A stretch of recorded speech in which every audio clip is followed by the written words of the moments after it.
Hi guys. Let's talk about energy and how it relates to forces and how to use it in a number of situations. Let's do it.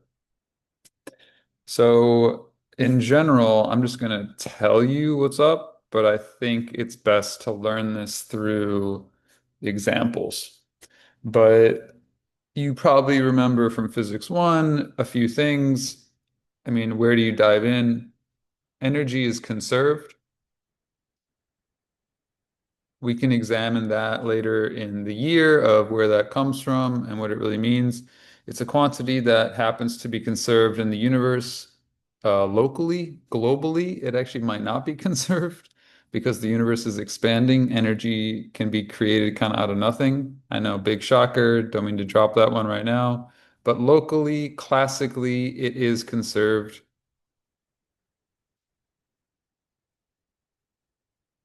So for our Newtonian models, it 100% E initial, and I, by the way, use naught as initial.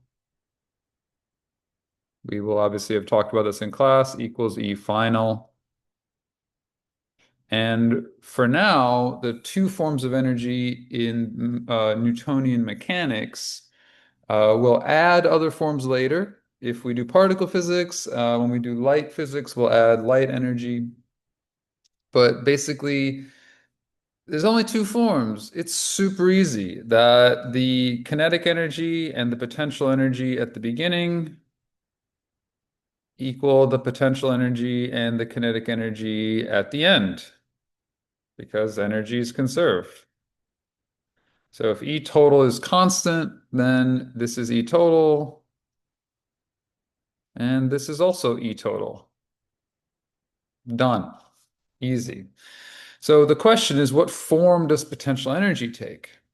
Well, kinetic energy, hopefully you remember, is 1/2 mv squared. Again, this is classical.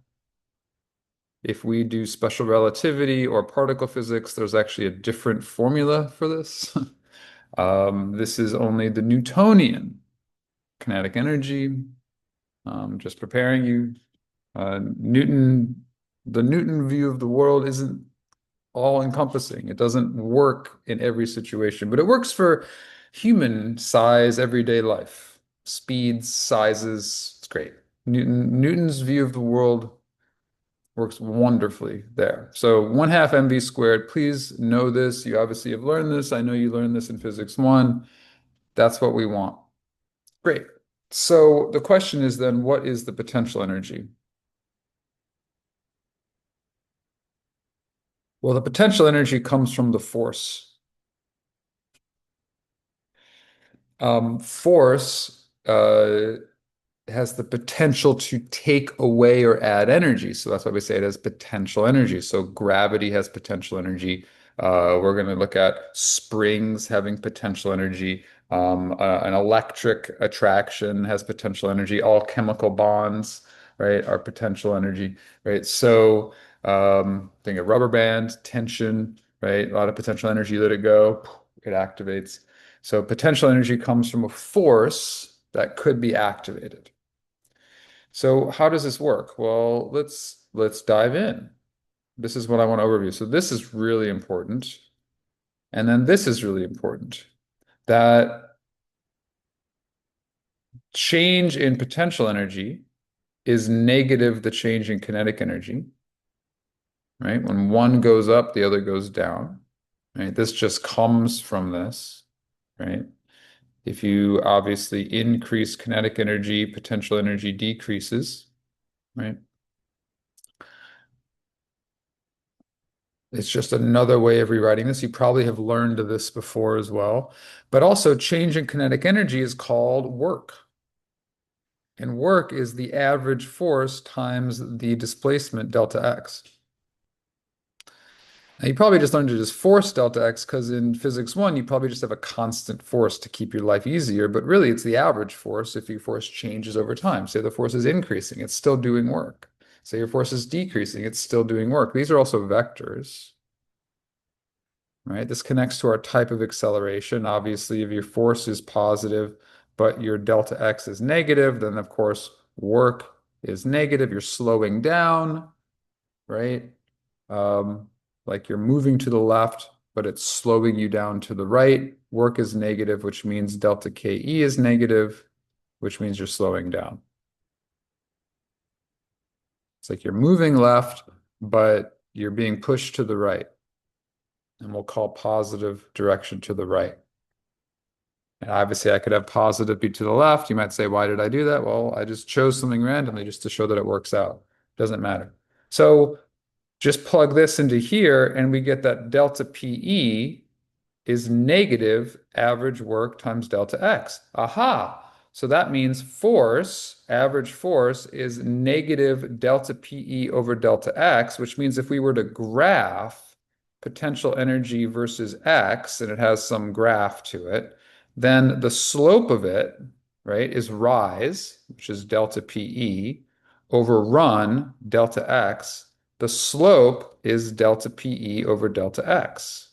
So that means average force is the negative slope of the graph of PE as a function of X. This is one of the most important relationships in physics. This is now a little bit more advanced. This is now advanced mechanics, right? So another way to look at it is that delta PE is negative force average times delta X, which we're going to see is if you graph F force over X, then the area under the graph is the change in potential energy, right? The area is delta KE, so delta PE is negative the area. That's kind of cool. If that doesn't make sense why this is the case, this is the vertical in the graph, and this is the horizontal. Think of it height times width. Height times width gives you area. And since this is average force, it's like you take the average force times delta x. So you have F average times delta x. Obviously, the area of that rectangle is the same as the area of this blob. I'll let you think about that on your own to show that's the case, but indeed it is. Doesn't take that long to figure that out, right? Ask your math teacher to show you if you want. I mean, I could be your math teacher too. Right? But just to shortcut it and applying it to force and energy, delta PE is negative F average times delta X, right? Just in the graph, what I mean by vertical and horizontal. And therefore, F average is negative the slope. This is really important. We're going to apply this like all year. So this is it. Now let's apply it to a few circumstances. Pause if you want, watch that back, right? Write down a question, ask me a question, but that's it. That's the base notes, right? That's the information we're going to be using, right? Core connections. I hope that made sense, right? So let's look at gravity, right? The force of gravity. Well, what's the potential energy function? Well, we're dealing with y here, so y replaces x, right? First of all, sorry, that says replaces. So y replaces x here, same, right? We're just switching which variable is our distance variable. Y or x or z, doesn't matter, right? But since in gravity we're typically dealing with the vertical only, let's deal with y instead of x. So potential energy, of course, is going to be negative F average times delta y is delta PE, which means delta PE for gravity, well, this is constant. We're assuming, and this is not the true formula for gravity, by the way. That's a G, by the way, sorry. That's not the true formula for gravity, but if we assume that G is constantly 9.8 meters per second downward, remember it's not negative, it's just down. I could choose my positive direction to be down, right? I can choose my positive direction to be up. Doesn't matter, right? If assume this is constant, that gravity is constant, which it isn't. If you go farther from the Earth, it gets weaker. If you get closer to the Earth, it gets stronger. But let's just assume we're like within the Bosworth building or just outside. It's essentially 9.8 the entire time. It's constant. This is why we do this, right? In physics one, you're like, you make it simple on yourself. So what's that? An F average? It's negative mg. The average is itself times delta y. So now what you need is to say, okay, well, delta PE is final minus initial equals this. And delta Y is Y final minus Y initial. So I'm doing this really, really, really rigorously in a way that I hope makes sense. This is all stuff you guys should know, meaning you should know that delta is final minus initial. You might not have ever done this before, but you should know what delta means. Pretty certain you've seen that before. If not, it just means final minus initial. You got it. I'm literally just applying this formula to gravity, right? And let's say that I want at my initial y to be 0, and I want my initial potential energy to be 0. Oh, or should I have the final potential energy be 0? Because I'm dropping it from like some height x. Maybe that's what I should do instead. Now we have to like take this. Now, step two. This is like step one. Step two, apply the scenario.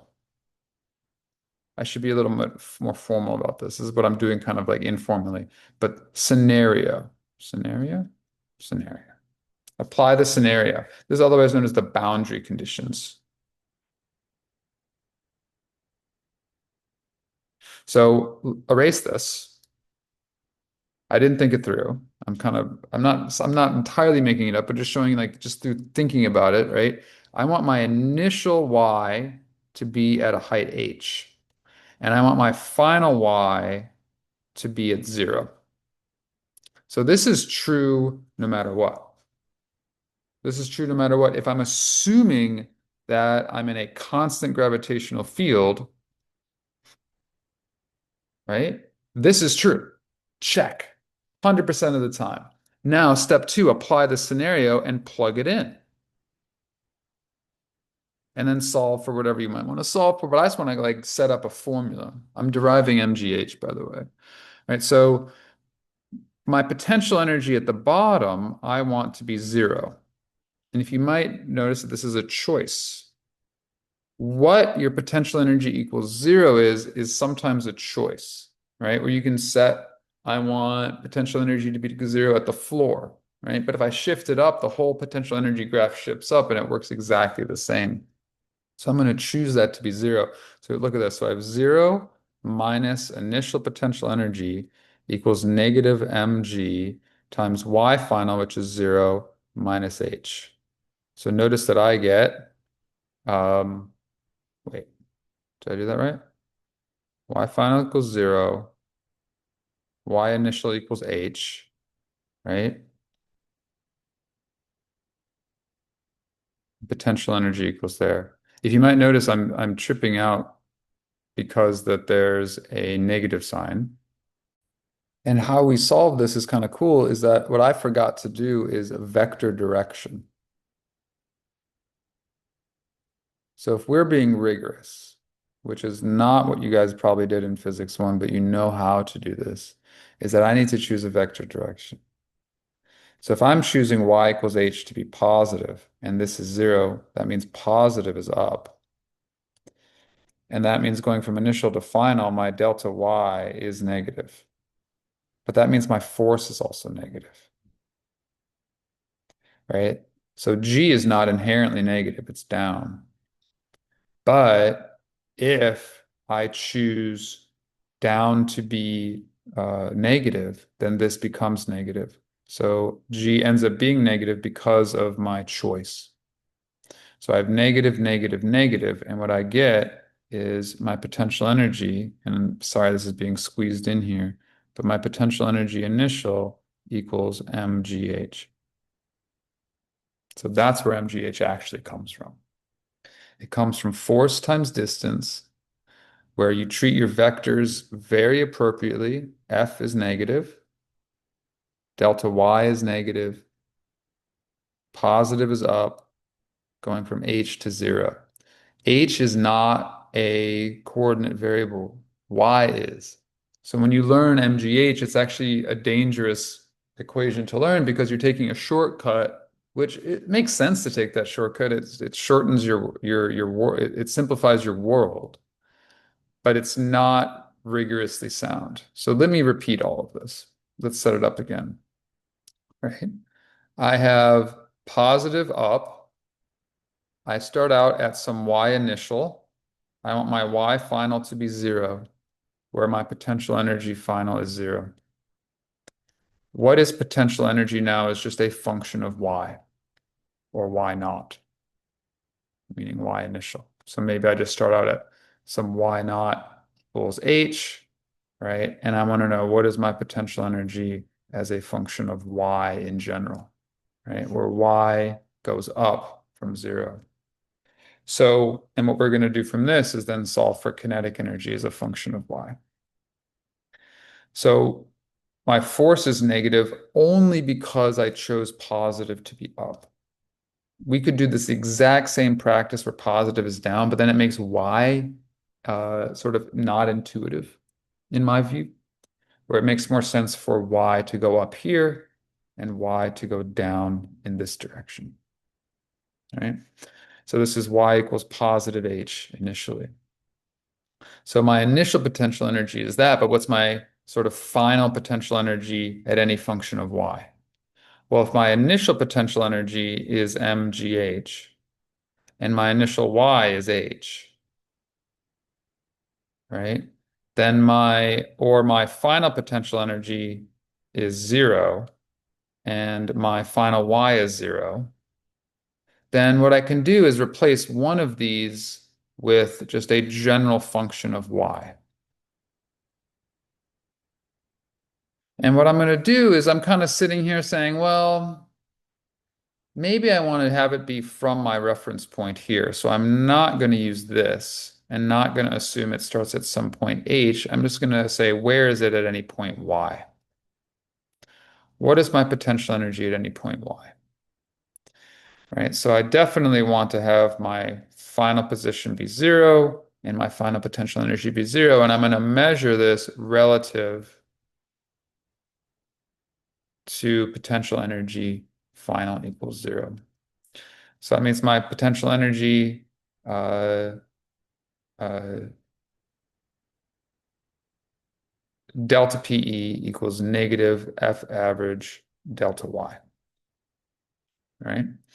So delta PE meaning PE final minus potential energy at some random point equals negative M times negative G, right? Times delta Y, which is Y final minus Y as just some general variable. I'm just omitting the naught, if that makes sense. I understand that conceptually, or translating that concept to the equation might be a little tricky, but this ends up being how you solve for potential energy as some general function of Y. So what we get is potential energy final equals 0, right? This is 0, so it ends up being easy, right? And of course, we get potential energy negative, negative, negative cancels the negative over here equals mgy. So potential energy as a function of y is just going to be mgy. What's funny is that that's such, to me, an intuitive, simple thing, and I realize the way I tried to explain it might have been a little confusing of how can we just omit the not?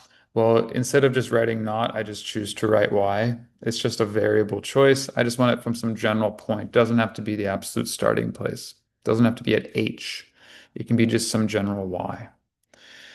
This is the true formula for potential energy in a constant gravitational field. So let's look at this. So that might have been long-winded, but hopefully the solution is easy. But here's really the main point. This is like main concept.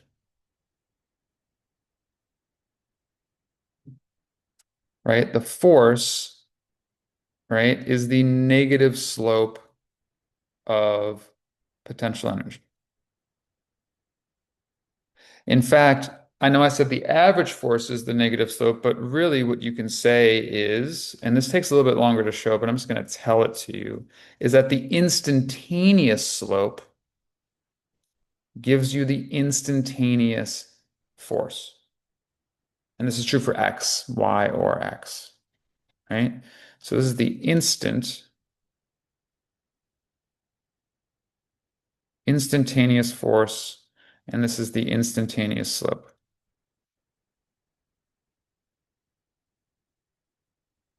Meaning, obviously, if potential energy of y is mgy,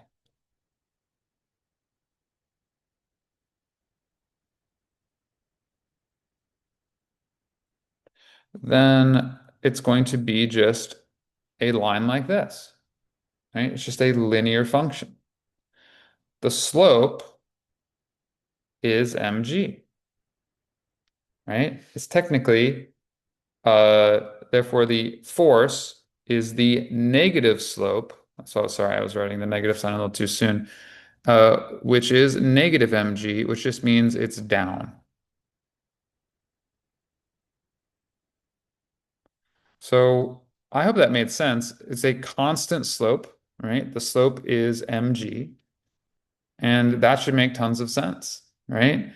So we have a constant force, and if we were to graph f of x, sorry, f of y as a function of y, it would be some constant negative mg value there, right? And maybe I'll draw that.